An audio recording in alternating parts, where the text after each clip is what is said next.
네, 오늘의 성경 말씀은 에베소서 2장 20절에서 22절, 4장 1절에서 3절, 11절, 12절, 그리고 16절입니다.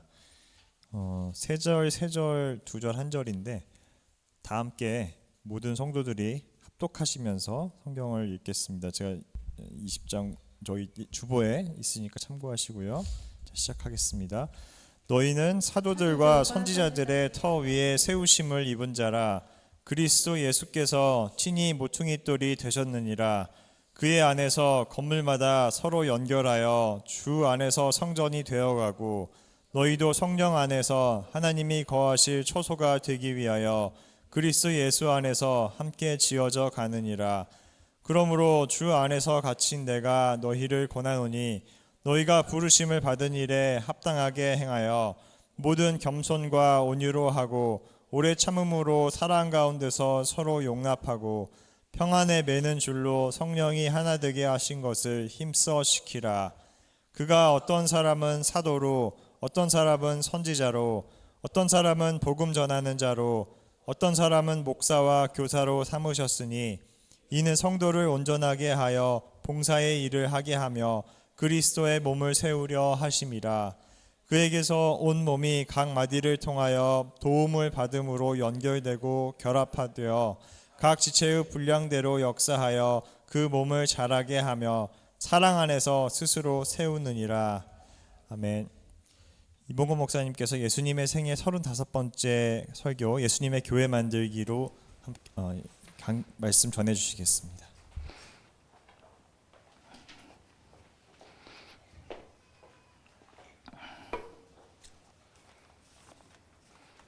예, 모두 평안하셨나요? 예. 최원영 집사님 서해 보는 모습을 보고서 나도 한때 저럴 때가 있었는데 하는 생각이 들었습니다. 예, 젊다는 게 좋은 것 같습니다. 이제 그 예수님의 생애를 우리가 6월절 1, 2, 3, 4를 이제 이렇게 기둥으로 세우고 쭉 보고 있는 그런 중입니다. 우리 수련회 때문에 이제 잠깐 끊기긴 했지만 연속해서 이제 말씀을 드리려고 하거든요. 베드로의 신앙 고백과 그다음에 순환 예고 그리고 제자도 그리고 변화산 사건을 통해서 이렇게 예수님께서 예수님의 교회를 만드시겠다고 하신 것에 이제 연속으로 이제 오늘과 다음 주 예수님의 교회 만들기를 보려고 합니다.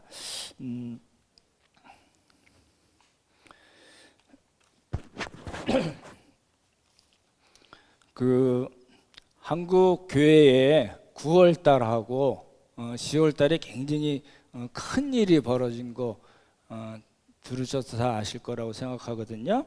9월 달에는 이제 송도에서 그 로잔데이라고 있습니다. 이제 74년대 스위스 로잔에서 빌리그램 목사님하고 그다음에 존 스타트 목사님이 이제 주체가 돼서 로잔대라는 걸 열었습니다.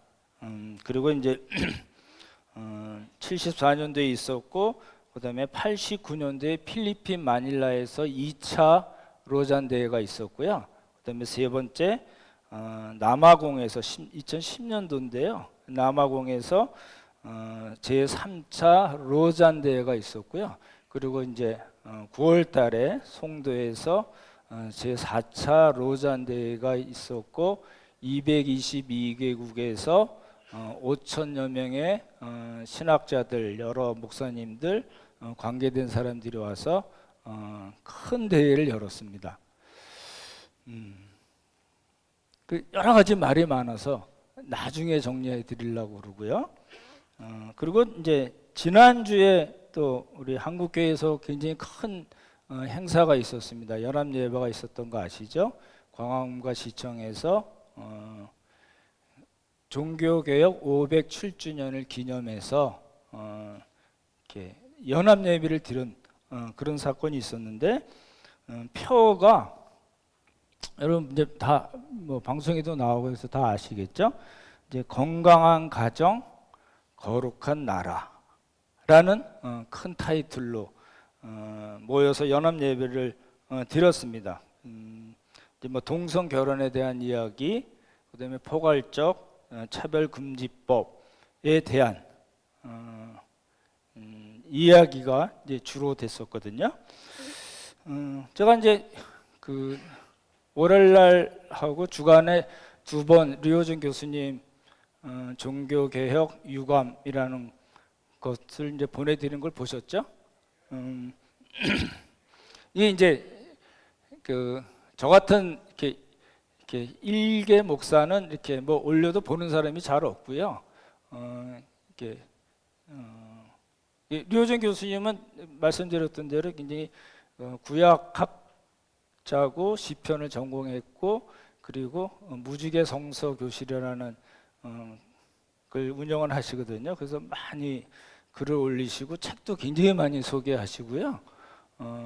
그리고 이제 뭐 새번역 이렇게 번역 위원으로도 들어가시고 이제 이렇게 주목해 보시는 분들이 많고, 이렇게 교계에서는 굉장히 존경을 받는 분이신데, 굉장히 이렇게 아주 스마트하고 성질 잘 안 부리고 굉장히 그런 스타일의 교수님이시거든요.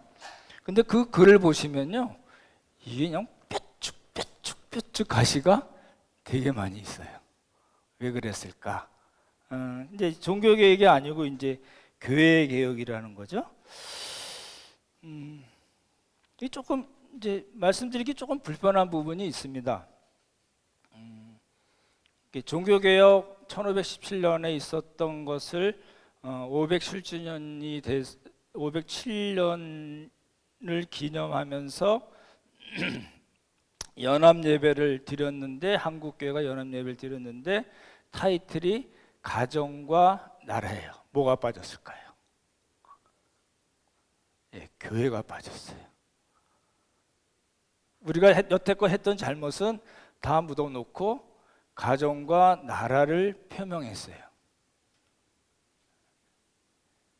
거의 뭐 100만 명 뭐 이렇게 왔다고 그러는데,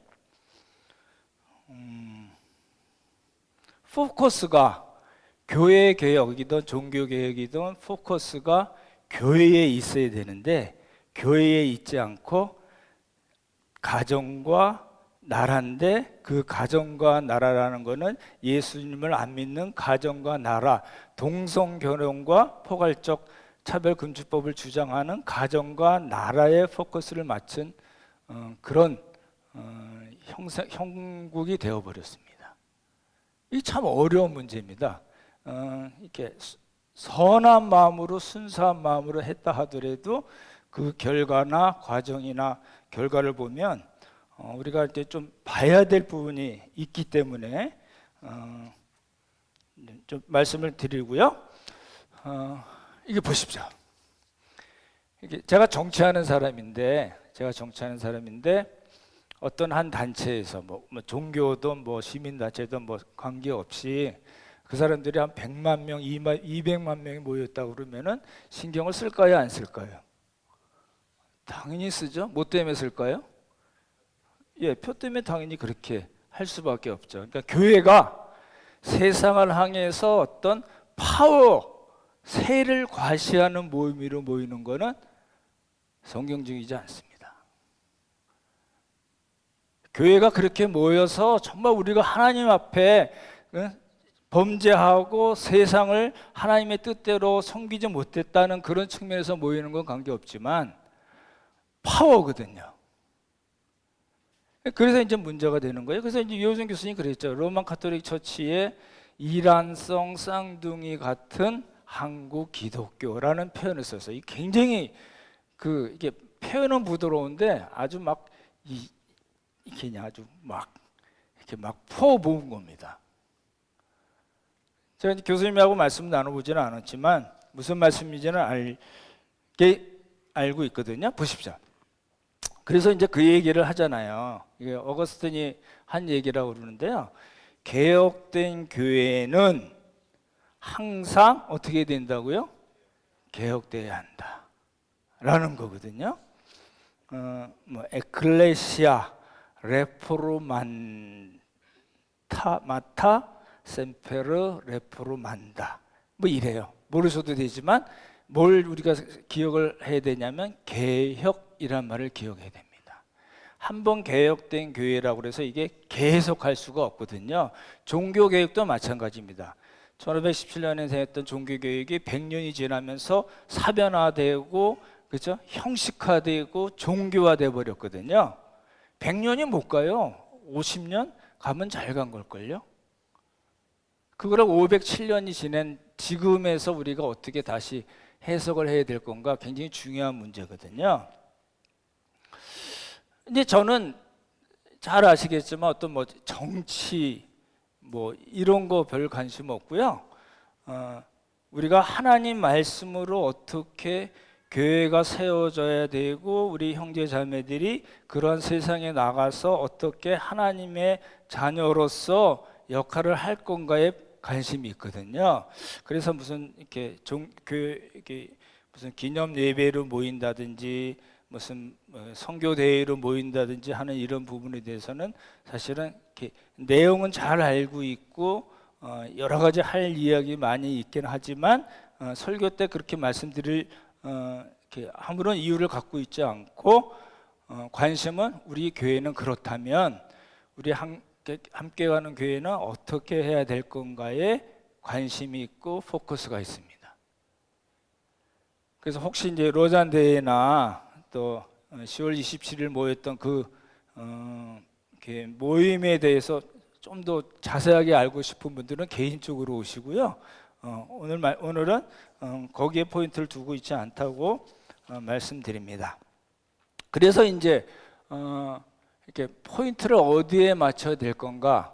우리 교회예요. 교회가 어떤 모습을 가지고 있어야 되는가가 저에게 있어서는 가장 중요한, 또 우리 모두에게 있어서는 그렇게 방향을 잡아야 될 걸로 생각합니다. 이제 오늘 네 가지로 말씀을 드릴 거예요. 그래서 이제 구절이 1, 2, 3, 4로 떨어져 있는데 에베소 2장하고 에베소 4장을 이제 말씀을 드리려고 그러거든요. 첫 번째입니다. 따라해줘. 첫 번째. 생각난 김에 퀴즈 책을 왜 안 가지고 가시나요? 그래, 예배부장님이 아까 말씀하셔서 이제 아예 그냥 끊었다 이거는 아니시겠죠? 예, 가져가시면 좋겠네요. 너희는 사도들과 선지자들의 터 위에 세움을 받았다라고 이야기하고, 그리고 그리스도 예수께서 친히 뭐가 되셨어요? 모퉁이 돌이 되셨습니다 라고 얘기하잖아요. 그리고 이제 21절에는 우리가 서로 연결이 됐습니다 라고 이야기합니다. 예수님 안에서 건물마다 서로 연결이 되었다는데, 건물마다라는 건 조금 좋은 번역은 아니고요. 건물 전체가 라는 뜻입니다.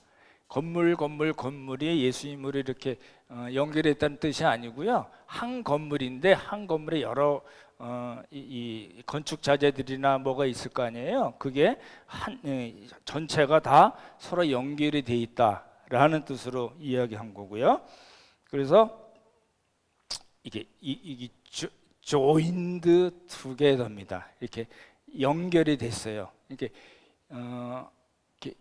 연합이 됐다고 얘기할 수도 있고요. 이렇게 엮여졌다고 이야기할 수 있습니다. 이제 제가 좋아하는 표현이죠. 그래서 이제 어떻게 되냐면 성전이 되어가고, 우리는 성전인가요? 성전이 되어가는 사람인가요?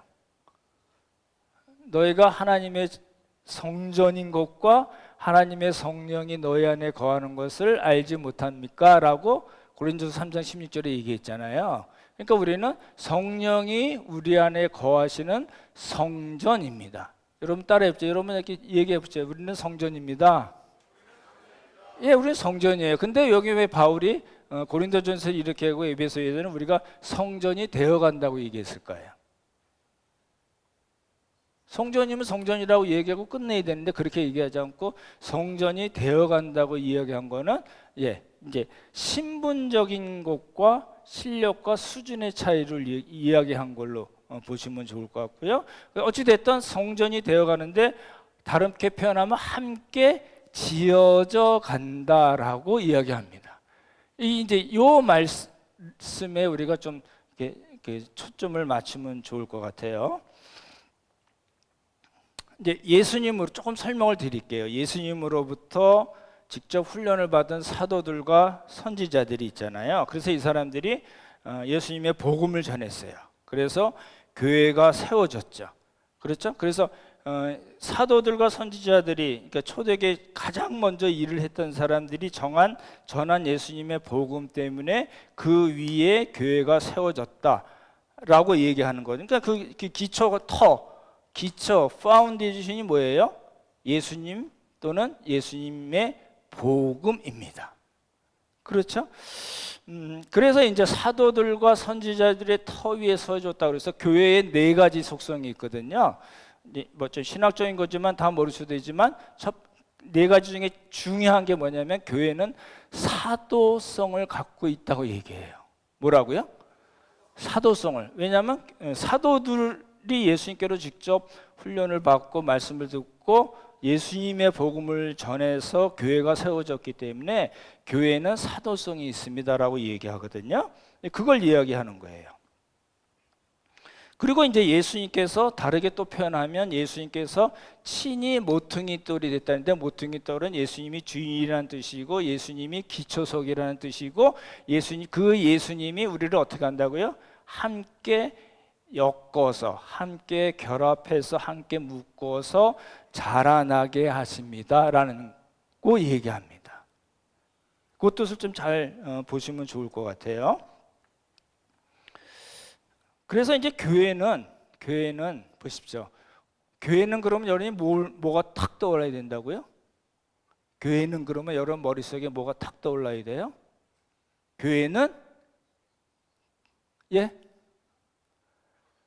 교회는 하면 건물이나 조직이나 목사나 이런 거 떠오르면 안 되죠. 뭐가 탁 떠올라야 돼요? 우리요. 그렇죠? 예수 그리스도의 십자가와 부활로 구원을 받고 부르심을 받은 에클레시아거든요. 몸으로부터 부르심을 받은 사람들의 모임이 교회거든요. 그러니까 우리가 제가 말씀드릴 때 교회는 여러분이 성경 볼 때 교회는 그러면 탁 떠올라야 되는 게 뭐예요? 우리라는 겁니다. 그렇죠? 우리는 구원으로 부르심을 받고 예수 그리스도라는 성전 안에 들어온 사람들은 어떻게 돼야 돼요? 자라나야 되는데 잘 보세요. 여쭤볼게요. 자라나야 되는데 어떻게 자라나야 될까요? 지금 바울이 오늘 본문에서 뭘 강조할까요? 자라나야 되는데 어떻게 자라나야 된다고요? 저만 보지 마시고요. 다 성경 한번 보실래요? 에베소서 2장 20절부터 21절, 22절인데요. 이렇게 반복되거나 유사한 단어가 여러 번 이렇게 반복돼서 나오는 걸 보시면 좋을 것 같아요. 20절, 21, 22 한번 읽어보죠. 시작. 너희는 사도들과 선지자의 터 위에 세우심을 입은 자라. 그리스도 예수께서 친히 모퉁이들이 되셨느니라. 이건 넘기고요. 21절부터 시작. 그 안에서 건물마다 서로 연결하여 주 안에서 성전이 되어가고 너희도 성령 안에서 하나님이 거하실 처소가 되기 위하여 그리스도 예수 안에서 함께 지어져 가느니라. 뭐라고요? 우리는 구원을 받은 하나님의 자녀들이고 이제 우리는 교회예요. 근데 그 교회가 자라나는데 어떻게 자라나야 된다고요? 서로 연결돼서 뭐예요? 함께 지어져 가야 된다. 저보고 어디 가서 교회 계획에 대해서 얘기해 달라고 그러면 이 이야기를 할 것 같아요. 저보고 어디 가서 어느 분이 목사님 설교 잘하시는 것 같아요. 책 한번 써보실래요? 그러면은 뭐에 대해서 쓸 것 같으면 요거에 대해서 쓰려고 그래요. 왜냐하면 한국교회는 지금 함께 서로 연결돼서 그리스도 안에서 성령의 도우심으로 자라난다는 개념이 없습니다. 이제 그래서 이제 개혁된 교회는 항상 개혁되어진다는 명제가 지금 우리들에게도 너무 중요한 말씀이거든요. 그래서 이렇게 서로 연결이 되어 있다. joined together고, 그 다음에 성전이 되어가고 함께 지어져 가고 있습니다. 함께 지어져 가야 됩니다라고 얘기하는데 우리가 먼저 초점을 갖고 있어야 됩니다. 그러죠? 근데 그게 어떻게 가능하다고 바울은 얘기하냐면 그의 안에서, 주 안에서, 그리스도 예수 안에서, 그리고 성령 안에서. 그러니까 성경을 보시면은 여기 무슨 안에서, 바울 서신에는 이게 뭐뭐 안에서라는 말이 164번이 나온대요. 무지하게 많이 나오는 겁니다. 바울의 용법 중에 아주 큰 이렇게 바울의 신학이 담겨 있는 말이 무엇 안에서거든요. 그러니까 그렇게 많이 썼겠죠. 무엇 안에서라는 뜻은요, 그리스도 안에서라는 말은 우리 크리스찬들의 신분을 먼저 이야기합니다. 그리고 우리는 그 그리스도의 사역으로 성령님의 역사로 어떤 일이 일어났습니다를 무엇 안에서라고 표현했습니다. 꼭 기억을 해두시면 좋겠다. 이런 바울 서신 어디를 읽어보든지요, 무엇 안에서란 말이 굉장히 많이 나오거든요. 그거는 예수님 때문에, 성령님 때문에 우리가 어떤 신분이 됐다고 이야기하는 것, 그렇죠? 예, 그리고 그 예수님과 성령님의 역사를 표현할 때 무엇 안에서거든요. 그러니까 보십시오. 우리가 이제 부르심을 받은 교회로 모였는데 이게 함께 지어져 가고 함께 성장해 나가고 하나님께서 거하실 만한 처소가 되기 위해서 누구의 역사가 필요하다고요? 예수님과 성령님의 역사가 필요합니다 라고 얘기한 겁니다. 첫 번째 거 다 이해가 되시죠? 예, 이제 그렇게 보시면 좋을 것 같아요.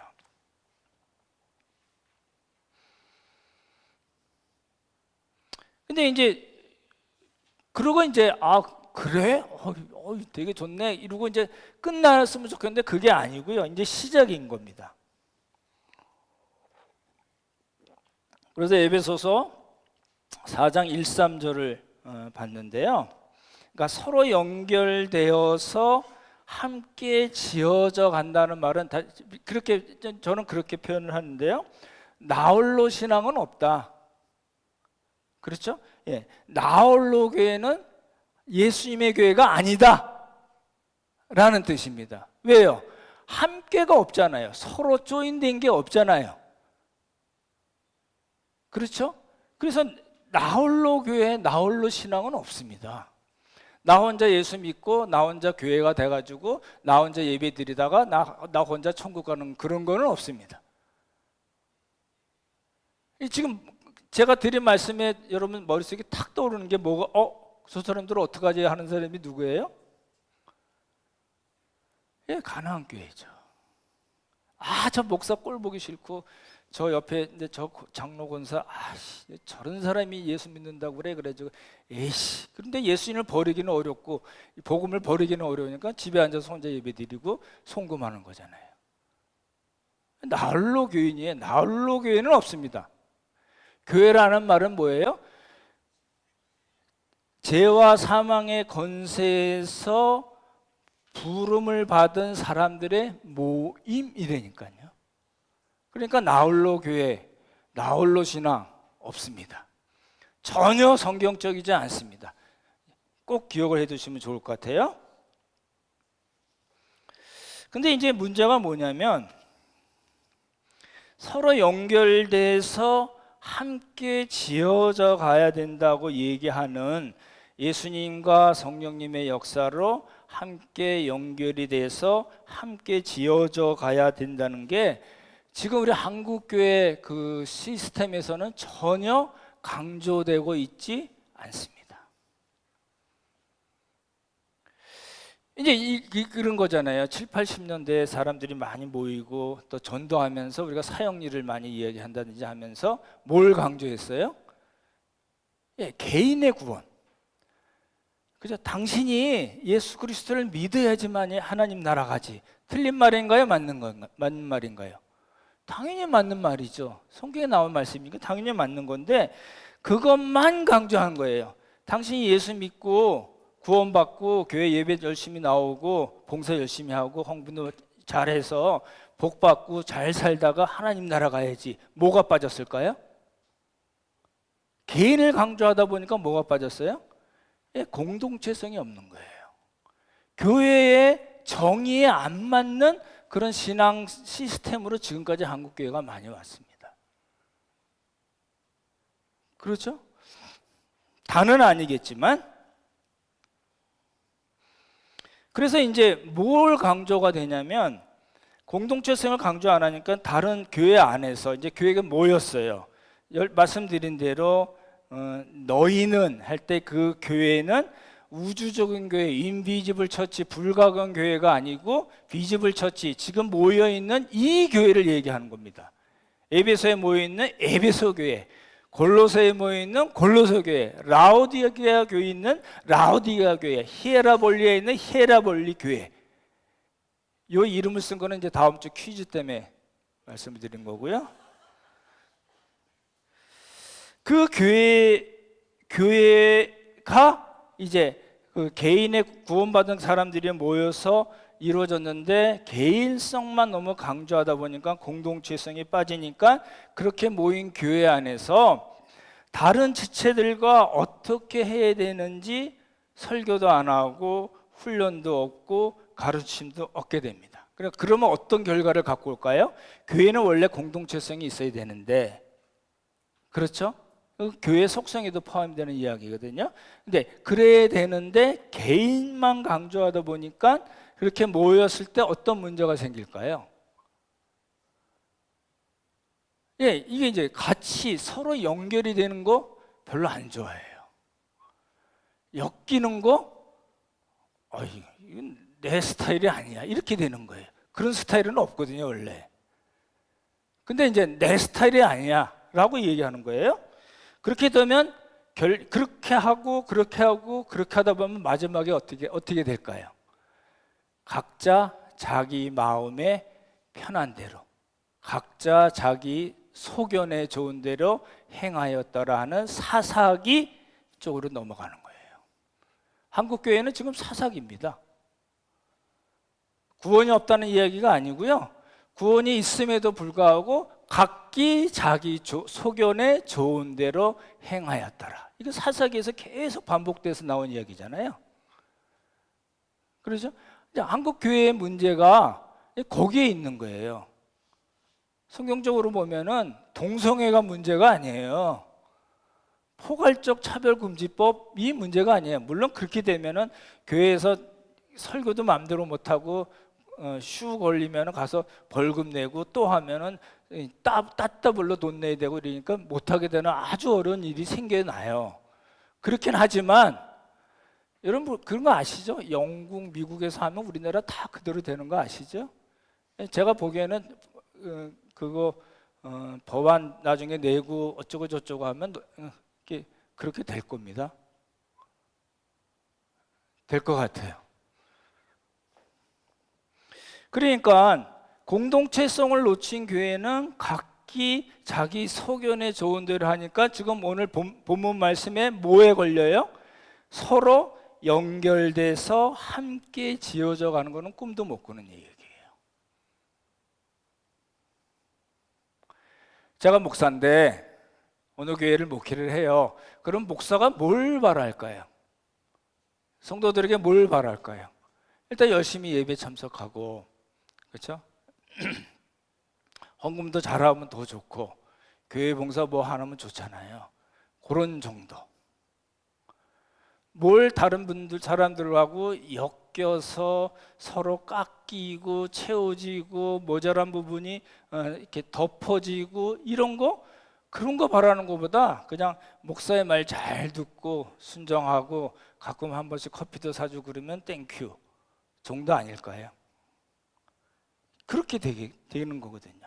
그러니까 그런 현실적인 문제가 있어요. 근데 바울은 그 공동체성을 염두에 두고 서로 연결돼서 함께 지어져가서 하나님께서 거하실 만한 처소가 되는, 하나님께서 기뻐하시는 그런 교회가 되기 위해서 성도들에게 권면을 하는데, 뭐라고 권면을 하냐면 첫 번째, 겸손하라는 거예요. 왜 겸손이 중요할까요? 내가 어떤 존재였는가, 그리고 어떤 존재인가를 알게 되면 다른 사람하고 엮여서 뭐 하는 게 그렇게 어렵지 않게 된다라는 거고요. 온유를 얘기해서, 왜 온유라는 말 제가 설명도 드렸지만 맹수가 그 주인에게 순종하는 거거든요. 누가 순종해요? 맹수가. 자기 마음대로 하려는, 자기 소견에 좋은 대로 하려는 그 맹수가 주인의 말에 순종하게 되는 걸 온유라고 얘기하거든요. 제가 온유하게 생겼죠? 아니에요. 생긴 거는 온유하다고 얘기하지 않습니다. 액션이에요. 사람 성질 더럽게 생겼는데 예수님의 말씀에 잘 순종하잖아요. 그게 온유한 겁니다. 우락부락하게 생기고 자기 마음대로 할 것 같이 생겼는데 예수님의 말씀대로 잘 하잖아요. 저 사람 참 온유한 사람이네 라고 얘기하는 거예요. 겉으로 보고 판단하지 않아야 됩니다. 그러니까 이제, 그리고 다음 잘 아는 구절이잖아요. 오래 참고 그리고 사랑하십시오. 그래서 뭐예요? 마지막 나온 말이 뭐예요? 겸손, 온유, 오래 참음, 사랑. 그것이 나온 마지막 게 뭐예요? 용납입니다.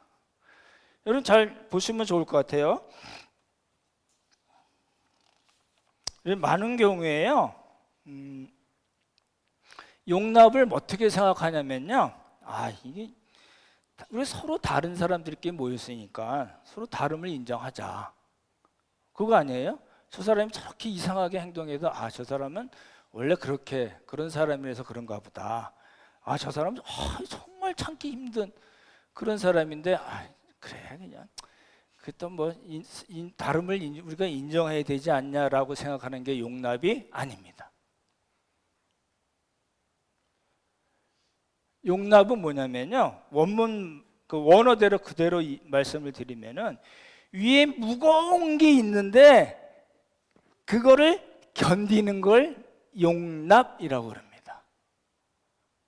다르죠? 우리가 다름을 인정하고 다양성을 인정하고 뭐 이런 이야기가 아니고 뭐예요? 무거운 게 있는데 그걸 참는 걸 뭐라고 그래요? 용납이래요. 그러니까 보십시오. 서로 엮이고 연결되고 하나님께서 원하시는 교회로 자라나기 위해서 우리에게 필요한 게 뭐냐면 용납이라니까요. 참기 힘든 거, 그런 경우가 많이 있는 거예요. 그거 하라는 거예요. 그거 하려면 뭐가 필요해요? 내가 어떤 존재였고 어떤 존재인가, 그리고 내가 그리스도께 순종하는 것이 무엇이고 오래 참고 사랑하는 것이 무엇인가를 알아야지만이 용납이 가능해진다는 겁니다. 여러분 보십시오. 여러분 사시면서, 부부간에 사시면서 용납이 잘 되시나요? 어째?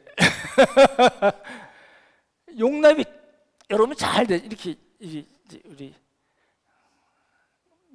맹교선 권사님, 남편이 용납이 잘 되시나요? 성적이 굉장히 좋은 겁니다. 예락 권사님, 용납이 잘 되시나요? 믿음이 용납이 잘 안 돼요. 우리는 그런 사람이 아니에요. 용납 안 되는 거요, 당연한 일입니다. 난 다 100% 다 용납돼. 약간의 위선이 있는 겁니다. 그래서 예수님께서, 삼위 하나님께서 교회에 허락하신 게 있습니다. 그게 4장 11절 12절에 나옵니다. 같이 한번 읽겠습니다. 11절 먼저 읽을까요? 시작. 그가 어떤 사람은 사도로, 어떤 사람은 선지자로, 어떤 사람은 복음 전하는 자로, 어떤 사람은 목사와 교사로 삼으셨으니. 이제 여기서 이제 문제가, 됩니다. 잘 들어보시면 좋겠네요.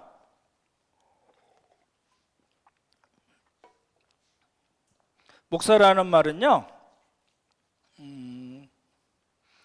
이제 헬라어는 포이멘이라고 그러는데 원 뜻은 뭐냐면, 좀 잘 들으시면 좋겠어요. 조금 오해 소지가 있어서.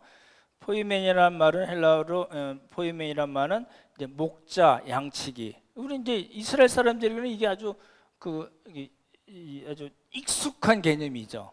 그렇죠? 우리는 포이멘, 그러면 포이멘 모르셔도 되지만 목사라고 이렇게 된 원문이 포이멘이다. 그러니까 목자고 양치기니까 보십시오. 제가 목사잖아요. 제가 포이멘이잖아요. 제가 목자고 양치기죠. 여러분 뭔가요? 이래서 한국교회가 막 이렇게 된 겁니다. 여러분은 양인가요? 그렇지 않습니다. 목사의 양인가요? 아니요, 그렇지 않습니다. 예수님의 양이죠. 목사는 예수님의 양에서 조금 비켜나 있나요? 그렇지 않습니다. 그러죠? 이게 이제 이 헬라어 원문에 있는 헬라어가 라틴어로는 이제 파스토르라고 돼 있고, 그게 이제 파스토르라는 말이 페스토로 이제 영어로 된 거잖아요. 그거를 이제 중국과 일본이 우리보다 먼저 복음을 받아들였으니까 표현할 때 목사라고 이렇게 번역을 한 겁니다. 이게 정확한 번역일까요? 좀 생각을 해봐야 됩니다. 그러니까 목사 없어도 돼, 이런 이야기는 아니지만, 지금 본문에서 목사란 말은 여기 딱 한 번 나오거든요. 에베소 4장 11절에 바울이 목사 또는 교사라고 얘기한 이 포이멘이라는 것을 우리가 어떻게 해석해야 되냐는 거예요. 보십시오. 초대교회는요, 다음 주에 이제 계속 말씀을 드릴 거예요. 가정교회로 모였으니까. 가정교회가 뭐 100명, 200명 이거 아닙니다. 10명, 15명 요 정도 수십 분이 안 되거든요, 실제로. 그렇게 모여서 이게 이제 모였는데 무슨 이렇게 지금 우리 같이 이렇게 목사가 힘을 딱 주고 뭐 이렇게 당회원들이 쫙 있고 예배 시작할 때 목사가 가운 멋있는 이게 3개짜리 있잖아요. 이게 줄 3개. 이 가운 딱 입고 앞에 쫙 성경책 이렇게 들어가면 성가다가 뒤에 쫙 따라와가지고 폼나는 그런 구조였을까요? 그렇지 않거든요. 이게 이제 언제 생겨났냐면, 그랬는데 기독교가 이제 공인이 되고 국교화가 됐어요. 공인만 된 게 아니고요, 국교화가 나중에 됐어요. 이제 역사 시간에 배우는 거잖아요. 그렇게 되면서 이제 안 믿으면 안 돼요. 뭐 한자를 하려면 반드시 믿어야 돼요. 그러니까 믿어야 되니까 어떻게 돼요? 사람들이 많이 모이니까 돈이 많이 모이고 건물이 많이 멋있게 생겨나겠죠. 그러면 그 중에 힘쓰는 사람들을 위한 좌석이 따로 있어요. 옛날에는 우리 이제 장로석들이 있었잖아요. 요즘 잘 없겠죠? 그랬으면 좋겠는데, 그러면서 이제 종교화가 되고 조직화가 되고 계급이 생겨나는 거예요. 어디에요? 예수님의 교회 안에. 그렇게 된 거거든요. 그래서 이제 이런 표현을 여러분 많이 들어보셨을 거예요. 성직자, 목회자 또는 사역자. 그다음에 레버랜드라는 말을 쓰는데요. 이제 주교, 캐톨릭에서는 이제 most reverend 하면은 주교라는 뜻이거든요. 그러니까 굉장히 높여서 하는 이야기거든요. 보십시오. 제가 이렇게 그 생각, 제가 옛날 다니던 교회 그렇게 주보에 REV하고 영어로 목사님 이름이 써 있는 걸 봤었거든요. 그래서 다른 교회는 요즘은 안 그러겠죠. 그리고 어떤 생각난 교회 이렇게 쳐서 주보를 봤더니 역시 REV 그리고 이렇게 써놨어요. 여러분 우리 교회 주보 한번 보실래요? 맨 앞에 보면 섬기는 분들하고 목사 나오는데, 이거 제가 옛날에는 이것도 싫지 말자고만 그랬었는데, 여기 아쉽게도 REV가 없어요.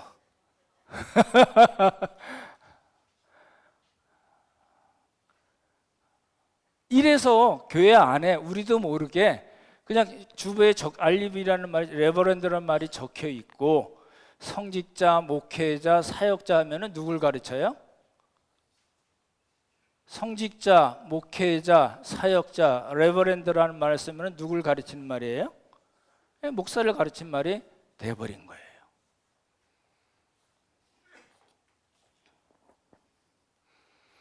그러면 성직자가 아닌 사람들은 뭐라고 얘기하죠? 평신도죠.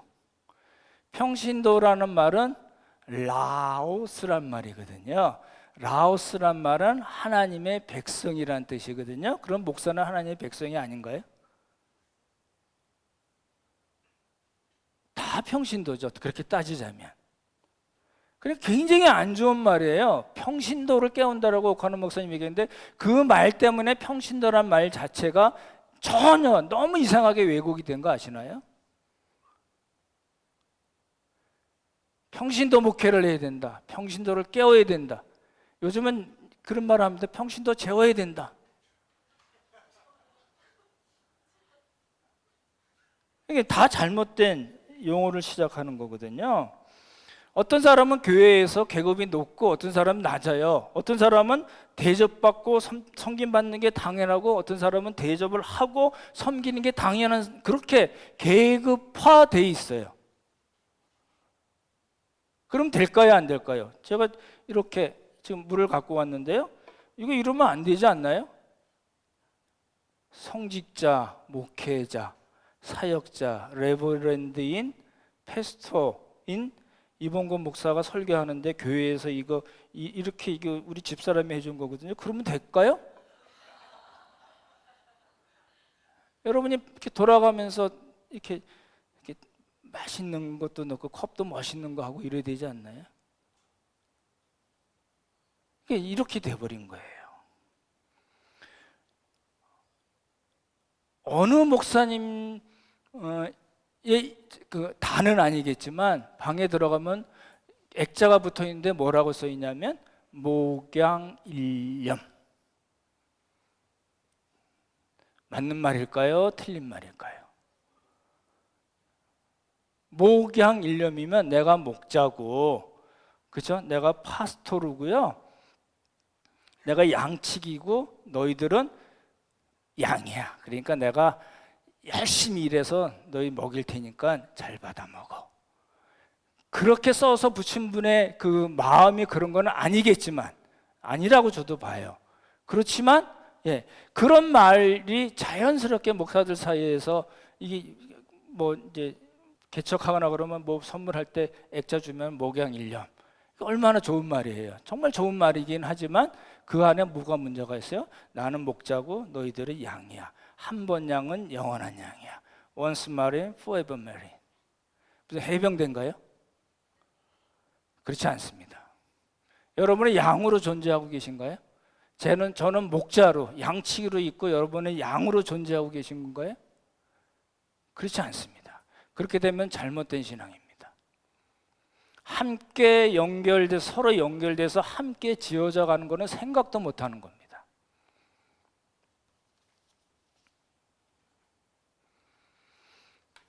그래서 잘 생각해 보십시오. 너무나 당연한 구조예요. 목회자가 있고 목사가 있고 성직자가 있고 사역자가 있고 평신도라고 이야기하는 양들이 있는 그런 구조라면 목사는 생산해내는 거예요. 생산하고 보호하고 가르치고 그렇죠. 돕고 목자 역할을 하는 거예요. 그러면 성도들은요. 영원한 소비자, 피보호자, 가르침만 받는 사람, 도움만 받을 수밖에 없는 어린 양으로 존재하는 거예요. 그러면 뭐가 깨질까요? 종교개혁에서 내세웠던 것이 성경을 성도들에게 준 거거든요. 그래서 성경 번역 이야기가 많이 나오잖아요. 그리고 또 한 가지 뭐예요? 종교개혁하면 딱 떠오르는 게 뭐예요? 만인 제사장 소리잖아요. 말로만 만인 제사장이 돼버리는 거예요. 그렇지 않나요? 여러분, 만인 제사장은 우리가 이제 로마 가톨릭에서는 이제 이렇게 이 정말 계급화가 돼 있잖아요. 그런 사람들이 이제 이렇게 하니까 이제 그거 아시나요? 캐톨릭에서 그 떡만 주지 포도주는 지들만 먹는 거 아시나요? 안 줍니다.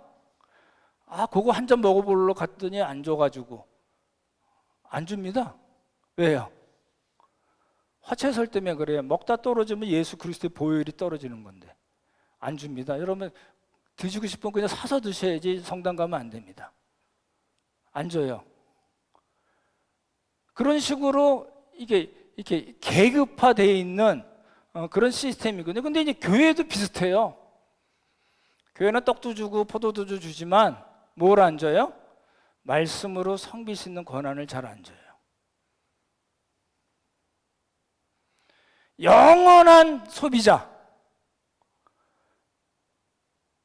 이게 이제 제가 여러분이 잘 알아들으시지만 이게 원래부터 여러분의 이렇게 그 머리에 박혀 있고 체질화가 돼 있어요. 그래서 목사가 이제 이렇게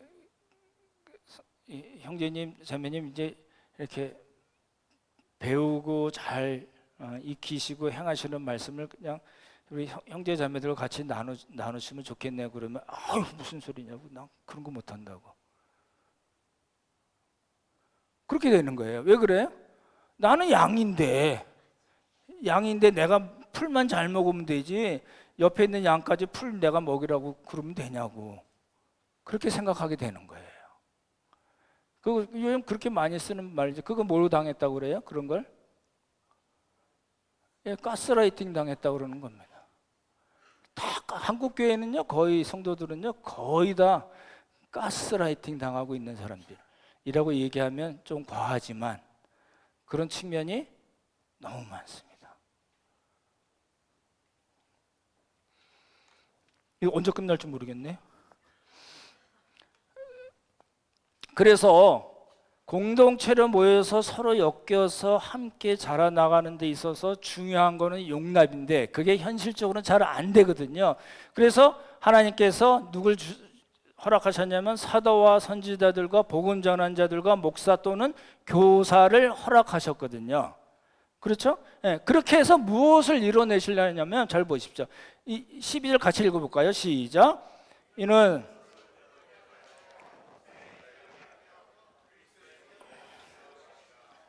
이게요, 이건 개역 개정이거든요. 정확하게 번역한 건데 개역 한글은 이렇게 안 돼 있습니다.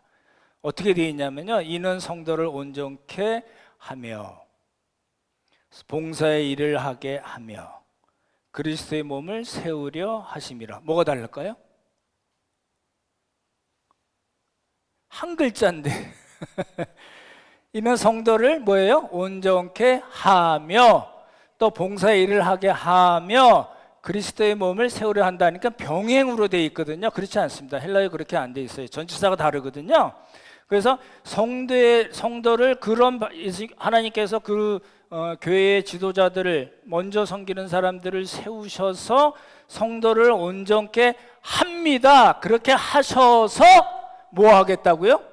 봉사의 일을 하게 하시고 그리스도의 몸을 세우려고 하십니다 라고 돼 있어요. 근데 잘 보시죠. 온전하게 하다는 말은요, 우리 이제 금을 쓰고 나면 이렇게 찢어지고 맞잖아요. 그 그물을 꼬맨다는 뜻이고요. 그리고 지금은 없지만 그 7, 80년대에는 많이 있었죠. 뼈 부러지면 옛날에 병원 가기 힘드니까 어디 가요? 연식이 오래되신 분들입니다. 적고론이라고 있었어요.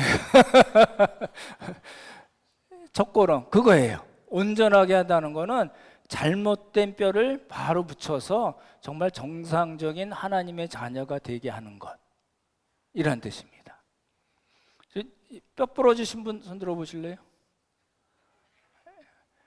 우리 멀쩡해 보이지만 뼈 부러진 분들 많습니다. 제 눈에는 다 보입니다. 그러니까 공동체성을 이루지 못하는 이유 중에 하나는 그래야 되는데 안 되는 현실적인 문제는 용납이 안 되는 거거든요. 나를 힘들게 하는 걸 난 도저히 못 참아, 이거거든요. 왜 내가 너 때문에 고생해야 돼? 이게 싫은 거예요. 그러죠?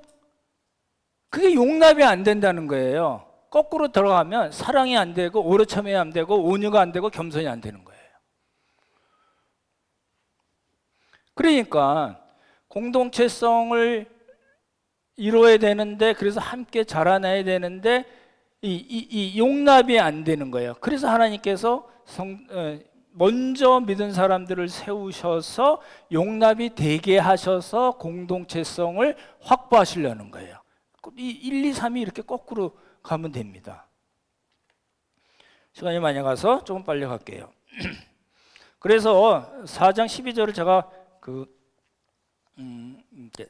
사역이라고 그러죠. 개인 번역을 하자면 이는 성도를 온전케 하셔서, 이 하여가 아니고요. 그리고 서로 봉사를 할 수 있게 하셔서 서로 엮여서 하나님께서 기뻐하시는 교회를 세우게 하셨습니다 라고 보는 겁니다. 그래서 잘 보십시오. 먼저 이게 그러니까 이제 다 모든 사람이 다 제사이니까 다 알아서 자기 역할을 해. 그러면 그게 현실적으로 안 되잖아요. 그러니까 하나님께서 먼저 섬길 수 있는 사람들, 가르치고 섬기고 도와주고 할 수 있는 사람들을 먼저 세우셔서 다른 사람을 도와요. 잘 보십시오. 우리는 뭐가 잘 안 되냐면요, 도움은 받았는데 도움 주는 건 잘 안 돼. 그럼 뭐가 문제가 생기잖아요. 그러니까 도움을 준 사람이 있고 도움 받은 사람인데 그 도움 받은 사람이 또 다른 사람을 도와요. 그러면 처음에 도움 준 사람은 그냥 나는 주기만 한 사람으로 있을까요? 그렇지 않습니다. 그건 건강하지 못합니다. 내가 처음에 도왔다 하더라도 도움을 내가 준 사람이라든지 그 사람이 또 다른 사람을 도와줬다든지 하는 그 사람들이 A, B, C라고 하면은, A는 나는 언제나 건강해, 언제나 나는 너희들 아무런 도움이 필요 없이 나는 잘 살 수 있어라는 것이 아니고 B가 도와줘야 되고 C가 도와줘야 됩니다. 그래야지 서로 엮인 거잖아요. 그게 안 된다니까요. 여러분 저 도와주셔야 되지 않을까요? 힘들어요. 도와주세요. 커피도 사주시고요. 밥은 안 사주셔도 됩니다. 그렇게 되는 겁니다. 이제 마지막이에요. 이제 보시면요. 근데 이게 한번 읽어보세요. 근데 저 여러 번 읽어봤는데 무슨 뜻인지 도저히 못 알아듣겠어요. 그렇게 써놨어요. 한번 같이 읽죠. 시작. 그에게서 온몸이 각 마디를 통하여 도움을 받음으로 연결되고 결합되어 각 지체의 분량대로 역사하여 그 몸을 자라게 하며 사랑 안에서 스스로 세우느니라. 무슨 뜻인지 아시나요? 연결되고 결합된다는 것은 이야기가 되고 각 지체 분량대로, 그러니까 자기가 받은 은사대로 다른 사람을 돕는다는 거죠. 그래서 몸이 자라게 해서 이제 세워진다. 그런 뜻인데 이제 얼른 안 들어오더라고요. 그래서 제가 개인 번역을 했습니다. 같이 읽어보죠. 시작. 교회라는 그리스도의 몸은 서로 연결되어 있는 각 지체들이 사랑으로 서로를 도움으로써 점점 더 세워져 나가는 것입니다. 이래야 돼요. 그래야지만이 교회는 공동체성을 확보할 수 있고요. 그래야지만이 자라날 수가 있어요. 교회는요, 여러분들이 오케스트라 단원들이고요, 뭐 저는 잘 모르지만 뭐 바이올린 뭐 다 있잖아요. 그럼 목사가 딱 서가지고 주목, 짠 짜라라 짠짠 이건가요? 그건 교회가 아닙니다. 요즘은 안 그러지만 이제 관광버스 요즘 관광철이잖아요. 관광버스 가면 이제 옛날에는 그거 있잖아요. 이거 뭐라 그러죠? 그런 춤을 뭐라 그러죠? 관광버스 안에서 추는 춤. 하여튼 뭐 그거 있잖아요. 탄 사람들이 뭔 짓을 하고 그래도 술 먹고 마시고 놀고 뛰고 막 별짓을 다 해도 운전하시는 분만 정신 차려서 가면은 목적지에 간다. 그게 교회일까요? 그렇지 않습니다. 그렇잖아요? 교회라는 그리스도의 몸은 그렇죠? 예수 그리스도의 십자가와 예수 그리스도의 보혈 그리고 예수 그리스도의 부활을 믿게 되어진 사람들이 모인 교회는 엮여져야 되고 함께 자라나가야 되는데 그 과정에 뭐가 있어요? 서로가 서로를 도와줌으로, 서로가 서로를 섬김으로 가능하다는 겁니다. 그게 없으면 교회는 공동체성을 잃어버리고 자라날 수가 없고요. 예수님께서 원하셨던 교회는 영영 이룰 수가 없다는 겁니다. 네, 말씀을 정리해 볼게요. 이제 되게 간단한 원리예요, 사실은. 우리가 부르심을 입어서 교회를 이뤘어요. 근데 이러고 보니까 그 교회의 파운데이션이 뭐냐면 예수님이네, 예수 그리스도의 복음이네 라는 거예요. 그리고 이렇게 봤더니 예수님이 무슨 성령님과 예수님이 어떤 일을 하시냐면 이렇게 자꾸 우리를 엮어주시는 거예요. 엮어가지고 튀어나온 부분은 자르시고 모자라면 또 끼워 놓으시고 막 그런 거 하니까 이게 싫은 거예요. 아씨, 나 좀 가만히, 나는 원래 조용한 사람이고 나는 원래 혼자 있는 걸 좋아하는 사람이고 그래서 난 이렇게 아주 뭐 이렇게 부드럽게 온유하게 난 멋있게 그렇게 신앙생활 하고 싶어. 근데 왜 자꾸 찔러? 왜 자꾸 쳐? 이런 거예요. 그러니까 힘든 거예요. 그러니까 어떻게 해야 돼요? 위에서 뭐가 무거운 거 있어도 참어. 근데 그게 현실적으로 안 되니까 먼저 다른 섬기는 사람들을 하나님께서 세우셔서 그분을 돕는 거예요. 그게 그렇게 나도 살아보니까 그게 아닌 것 같고 말씀 보니까 우리가 이렇게 서로 깎이고 서로 채워지고 서로 도와야지 정말 하나님이 기뻐하시는 그런 교회가 되는 것 같아 라는 그런 이야기로 우리가 서로가 서로를 세워주고 그래서 그걸 통해서 예수님의 교회가 점점 더 표면적으로 가시적으로 나타난다라는 겁니다. 이제 오늘 설교와 다음 주 설교가 연결이 되어 있습니다. 하나님이 기뻐하시는 그 성경적인 교회, 저는 예수님의 교회로 표현합니다. 왜냐하면 신앙 고백을 들으신 후에 그 고백 위에 내 교회를 세우시겠다고 예수님 말씀하셔서 저는 거기서 예수님의 교회라는 표현을 쓰는데요. 예수님의 교회가 되려면 가장 중요한 건 성경적인 원리예요. 성경에서 어떻게 말씀하고 있는가를 모르면 예수님의 교회가 절대 이루어질 수가 없거든요. 그러잖아요. 그리고 이제 그 말씀에 비춰서 우리의 상황을 이렇게 잘 판단해야 되는 거예요. 성경에는 이렇게 말씀하셨는데 우리는 지금 어떤 모습으로 있지를 봐야 되고요. 그리고 잘못된 게 있으면 고쳐 나가고, 그렇죠? 잘하는 게 있으면 더 잘할 수 있도록 노력하는, 그렇죠? 그걸 뭐라고 하면 적용을 하고 또 개혁을 한다는 거예요. 그래서 개혁된 교회는 항상 개혁되어진다는 말이 우리에게 이루어지는 거예요.